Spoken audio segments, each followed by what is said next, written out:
بسم الله الرحمن الرحیم. الحمدلله و الصلاة و السلام علی رسول الله، اما بعد. السلام علیکم و رحمت الله و برکاته. به نام خدای جهانداری جان آفرین، حکیمی سخن اندر زبان آفرین. اما بعد، السلام علیکم و رحمت الله و برکاته. السلام علیکم برادران اهل اسلام، آنانی که صدای ما را میشنه. صحبت امروزه ما و شما از آن من جمعه گذشته درباره این نوشیروان که یکی پادشاه عادی گذشتگی بود، یعنی صحبت کردیم. امروز یک قصه خداخواد انشاءالله سخاوتمندی همین ایشان رو برای شما خاطر رسان میکنیم. در این باره در کتاب های تاریخ بسیار در حق این انسان، گرچه خودش از دنیا به اما رفته باشدم، بسیار یعنی سخاوت کرده است. یک قصه برای شما میاریم.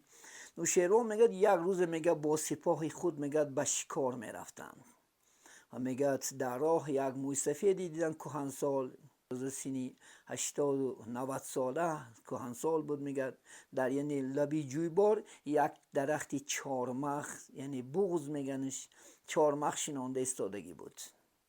وقتی که میگه نوشیروان دید، میگه گفت ای موی سفید، گفت من، گفت سنی سال شما به یک جا رفتگی است. این چارمخی که شما میشنوید حال قدش یک وجب است. شما کی این میوه میتید، کی شما از این میوه این انشاءالله برخوردار میشوین. که چهار مثل شعری موی سفید گفت باغی که پیشینگان کاشتن، پس آیندگان میوه برداشتن. چو کاشته شد بهر ما چند چیز، بهری دیگران بیکاریم نیست. یعنی برای ما کاشتن، ما خوردیم، ما میکاریم، دیگران میخورن. همین خیلی پادشاه یعنی خصلت داشت که دائم خزینه‌بانش یعنی قطعی بود. نوشیروان زه گفت، معنای زه آفرین. وقتی که آفرین میگفت 100 طلا میگه یعنی خزینه‌بان پول میداد. 100 طلا میگه موی سفید نداد. موی سفید 100 طلا گفت که الحمدلله، شکر به خدا که خداوندا. بین آدمایی که وقتی که چهارمغ میشونن کلان میشود، میوهش میخوردن. حالی ما شناندن زمان میوهش خوردیم. میگه نوشیروان خرسند میشد، میگه زیه با آفرین، میگه با 100 طلاش میتید. موی سفید میگه خرسند میشد و همون میگه نینی با طلا میگیرد، شکری به خدا. میگه پروردگارا بین، میگه در یک سال یک بار میوه میداد. این چهارمغی من بکی حالی از خوردکش یعنی 2 بار میوه داد. با میگه پاشا خرسند میشد، میگه زیه آفرین، با 100 طلا دیگهش میتید. وقتی که 100 طلا صاحب میشود که 1 طلا میگه در زمین میغلطد.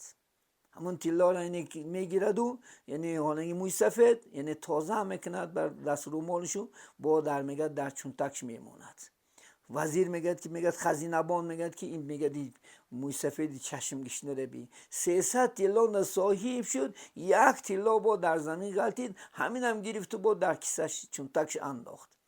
گفت میگه پاشای عالم میدانی، گفت برای چی کردم این کاره؟ چون که در یک طرفی یعنی این تنگه نام مبارک شما، در یک طرفی تنگه دیگر این صورت مبارک شما. من نخواستم که یعنی نام و صورت زیباش مو زیر پا بموند. میگه با پاشازه گفت، میگه با 100 طلا داد. وقتی که 400 طلا صاحب شد، میگه یعنی و خزینه بام یعنی بیسرم جوش گفت که پاشا بیا از اینجا تستریم که یعنی این موی سفید با سخنهای سحر انگیزش تمام خزینه را تلاش صاحب می شود. بینن عزیزانی من، انشاءالله یک مرد نوشیروانی که در تاریخ و نیکی نامش گذاشتگی است، انشاءالله یعنی از این انشاءالله خیر احسانش در تاریخ یعنی دفتری تاریخ گذاشت. ما هم انشاءالله خدا خواهد.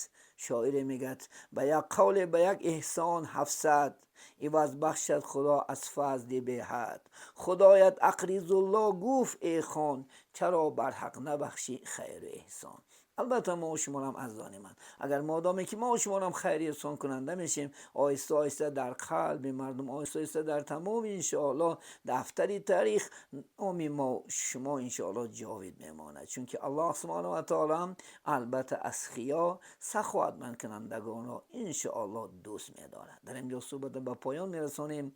تا صحبت دیگر خدا حافظ میگیم. السلام علیکم و رحمت الله و برکاته.